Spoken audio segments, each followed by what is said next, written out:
30 জানুৱাৰীত পালন কৰা হয় শ্বহীদ দিৱস।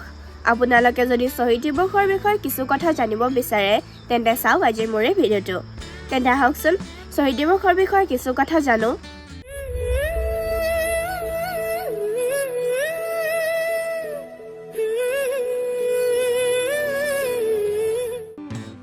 30 জানুৱাৰী শ্বহীদ দিৱস। ভাৰতত প্ৰতি বছৰে 30 জানুৱাৰীৰ দিনটো শ্বহীদ দিৱস হিচাপে পালন কৰা হয়।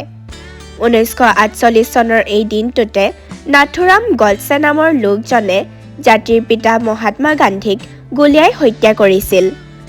শ্বহীদ দিৱসৰ দিনটোত মহাত্মা গান্ধীৰ উপৰি দেশৰ হকে প্ৰাণ বিসৰ্জন দিয়া সকলো শ্বহীদৰ প্ৰতি সন্মান প্ৰদৰ্শন কৰা হয়।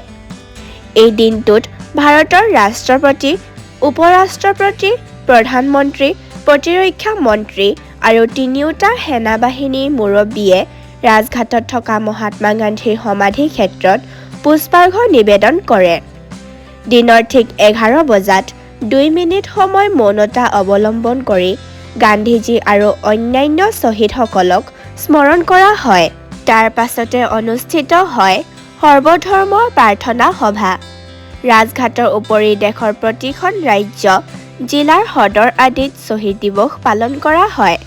আজিৰ ভিডিঅ'টো ইমানেই। ধন্যবাদ।